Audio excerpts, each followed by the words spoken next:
रजनी, दरअसल यह एक पटकथा है जो कि पिछली सदी के 90 दशक का एक बहुचर्चित टीवी धारावाहिक रहा है।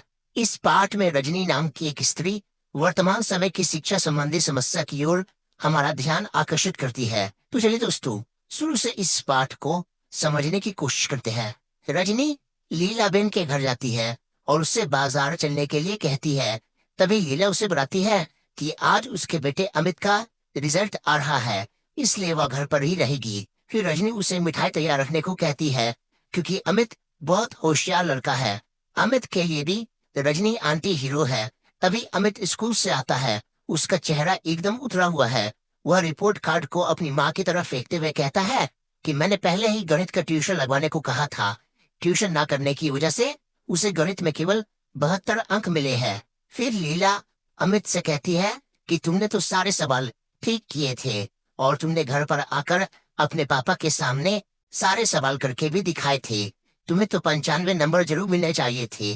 फिर रजनी रिपोर्ट कार्ड देखती है तो अमित को अन्य विषयों में 86, 88, 82 और 90 अंक मिले थे और सबसे कम अंक केवल गणित में ही मिले थे। फिर अमित गुस्से में दुखी होकर कहता है कि सर बार बार ट्यूशन करने के लिए कहते थे और ट्यूशन ना करने का परिणाम भुगतने के लिए तैयार रहने की चेतावनी देते थे। फिर रजनी अमित को सुनाती है और सारी बातों की जांच करने के लिए कहती है। इसके बाद अमित को पता चलता है कि मिस्टर पाठक उसे गणित पढ़ाते हैं और वे अपने हर बच्चे को ट्यूशन लेने के लिए कहते हैं।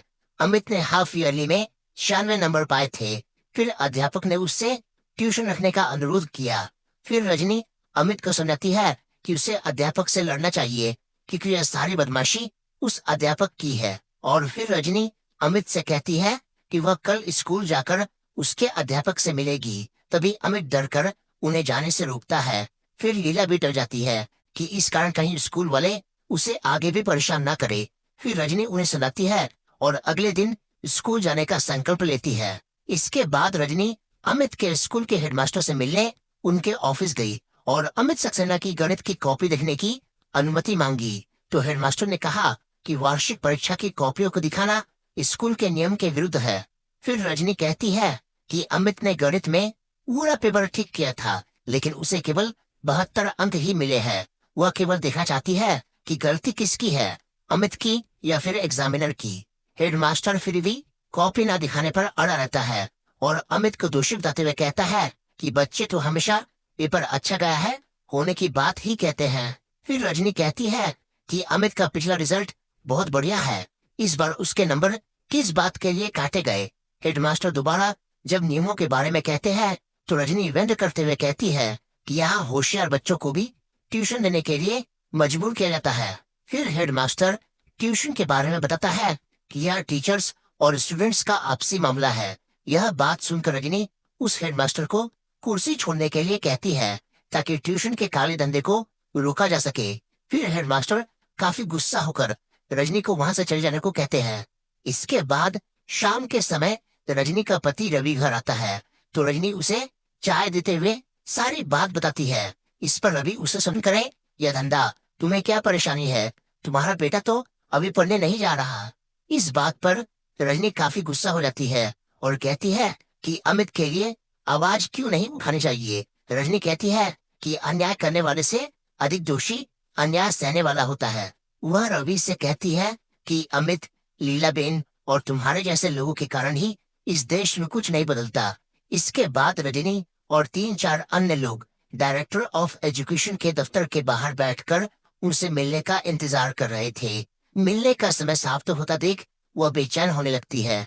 इंतजार करते करते जब बहुत देर हो जाती है तो वह बड़बड़ाने लगती है। तभी एक आदमी आता है और स्लिप के नीचे 5 रुपए का नोट रखकर देता है।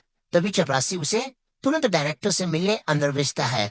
रजनी यह देखकर काफी गुस्सा हो जाती है और उस व्यक्ति के वापस आने पर चपरासी को धकेलकर अंदर चली जाती है। डायरेक्टर भी अंदर खाली बैठकर केवल पेपर वेट हिला रहा था। निदेशक उसे घंटे बजने पर अंदर आने की बात कहता है। फिर रजनी द्वारा उसे भला बुरा कहने पर उससे बात करता है। तभी रजनी उसे बताती है कि वह प्राइवेट स्कूलों और बोर्ड के आपसी संबंधों के बारे में जानकारी इकट्ठा कर रही है। डायरेक्टर समझता है कि शायद वह कोई रिसर्च प्रोजेक्ट पर काम कर रही है फिर डायरेक्टर कहता है कि बोर्ड मान्यता प्राप्त प्राइवेट स्कूलों को भी 90% ग्रांट देता है। वह स्कूलों के सिलेबस बनाता है, वार्षिक परीक्षा लेता है। इसके बदले में स्कूलों को उसके नियम मान्य होते हैं।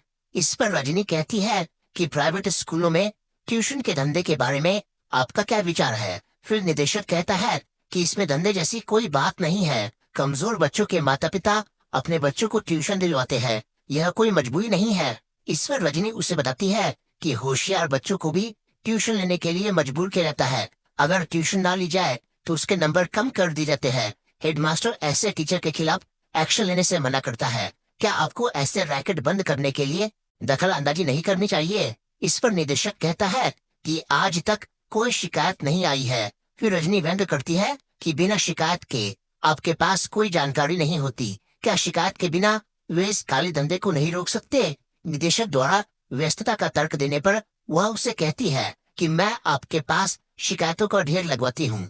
इसके बाद जब रजनी संपादक के पास जाती है तो संपादक उसके कार्य की प्रशंसा करता है और कहता है कि आपने ट्यूशन के विरोध में एक आंदोलन ही खड़ा कर दिया है और यह बहुत जरूरी है।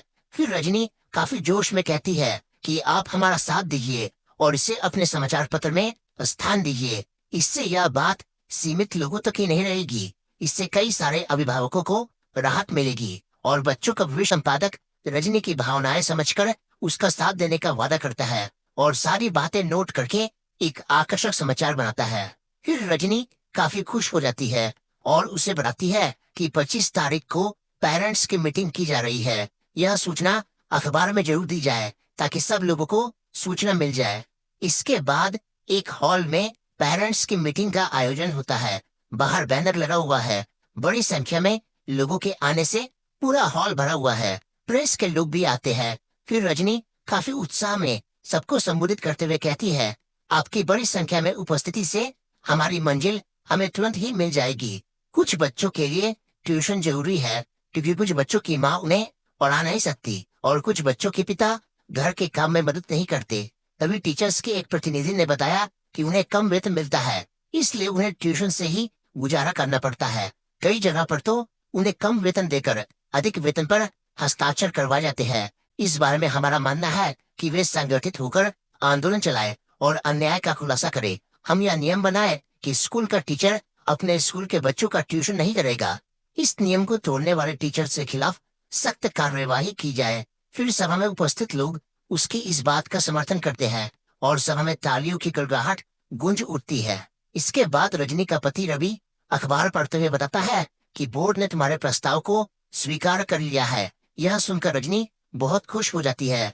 फिर रवि भी उस पर गर्व करता है। तभी लीलाबेन, कांति भाई और अमित मिठाई लेकर वहां आ जाते हैं।